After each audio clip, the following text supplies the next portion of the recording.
بسم اللہ الرحمن الرحیم۔ آج میں آپ سے شیئر کروں گی ایک بہت زیادہ پاورفل وظیفہ جس کی بہت طاقت ہے۔ اگر آپ اس کو پڑھ لیں، بہت چھوٹا سا ہے، کوئی بھی آسانی سے پڑھ سکتا ہے، یاد کر سکتا ہے، کوئی اس میں مشکل کام نہیں ہے۔ پہلے تو آپ یاد رکھیں، اگر آپ کوئی وظیفہ کرتے ہیں کسی نیت سے لے کے، تو آپ کو اللہ پہ پورا یقین ہونا چاہیے۔ آپ کو اس بات کا یقین ہونا چاہیے کہ اللہ جو بھی فیصلہ کرے گا آپ کے حق میں بہتر کرے گا۔ اگر آپ کسی چیز کو حاصل کرنے کے لیے کوئی وظیفہ کر رہے ہیں اور اگر آپ کو وہ چیز نہیں ملتی، تو اس میں بھی آپ کی بہتری ہے، لیکن آپ کو اس ٹائم نہیں پتہ چل سکتا۔ لیکن زندگی میں ایک وقت آئے گا، آپ کو اس چیز کا پتہ چل جائے گا کہ کیوں اللہ نے وہ چیز آپ سے دور کی۔ یاد رکھیں، ہم کوئی دعا مانگتے ہیں اللہ سے اور وہ قبول نہیں ہوتی، تو پھر ہم ایسے سوچتے ہیں کہ اللہ نے قبول نہیں کی، ہم اپنا ایمان کو کچا کر لیتے ہیں، لیکن یہ بہت غلط بات ہے۔ اللہ اگر کوئی آپ کی دعا نہیں قبول کرتا تو وہ آپ کے لیے رکھ لیتا ہے، کسی مصیبت کے ٹائم وہ کام آ جاتی ہے یا آخرت میں وہ کام آ جاتی ہے، اور وہ چیز اگر آپ کو نہیں ملتی، وہ خواہش پوری نہیں ہوتی، تو اللہ کو پتہ ہے کہ آپ کے لیے اس میں کیا بہتری ہے۔ چلے میں آپ کو وظیفہ بتاتی ہوں، چھوٹا سا وظیفہ ہے۔ ربی انی لما انزلت الی من خیر فقیر۔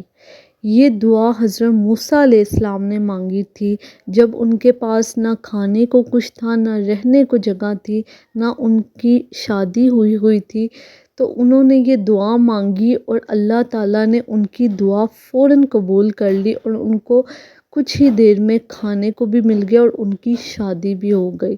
تو آپ بھی اس وظیفے کو دل سے، سچے دل سے پڑھیں تو انشاءاللہ اللہ آپ کی دعا لازمی قبول کرے گا۔ یاد رکھیں، ایک جب ماں ہوتی ہے، میں ایک مثال دینا چاہوں گی، 6-7 ماہ کا ایک بچہ ہوتا ہے، وہ ہر چیز اٹھا کے اپنے منہ میں ڈالنے کی کوشش کرتا ہے، جو بھی وہ چیز دیکھتا ہے۔ یہ ماں کو دھیان رکھنا پڑتا ہے کہ وہ کوئی غلط چیز منہ میں نہ ڈال لے، کوئی جو اس کے لیے خطرناک ہو وہ منہ میں نہ ڈال لے، تو وہ ماں اس سے اس کی وہ چیز کھینچ لیتی ہے اگر دیکھے اس کے ہاتھ میں کوئی غلط چیز ہے۔ تو بچہ وقتی طور پر روتا ہے لیکن بعد میں سنبھل جاتا ہے، یہ اس کے لیے بہتری تھی، یہ اس کے حق میں بہتر تھا کہ ماں نے اس سے وہ چیز چھین لی۔ اسی طرح اللہ بھی انسان سے 70 ماؤں سے زیادہ پیار کرتا ہے۔ اگر وہ انسان سے کوئی چیز چھین لیتا ہے تو یہ اس کے حق میں بہتر ہوتا ہے۔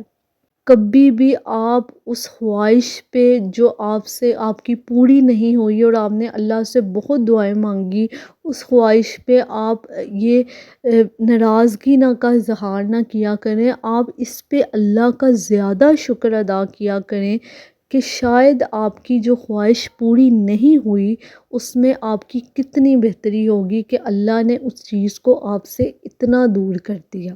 اب آپ سمجھے دعا مانگ رہے ہیں کہ میں امیر ہو جاؤں، میرے پاس اتنی دولت آ جائے، تو ہو سکتا ہے آپ کے پاس دولت آنے کے بعد آپ کے اندر غرور آ جائے اور آپ دین سے دور ہو جاؤ، اس لیے اللہ آپ کو وہ دولت نہیں دے رہا۔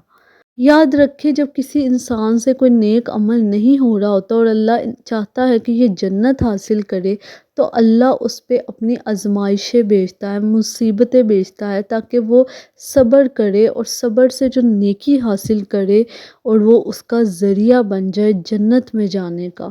تو اللہ انسان سے اتنی محبت کرتا ہے۔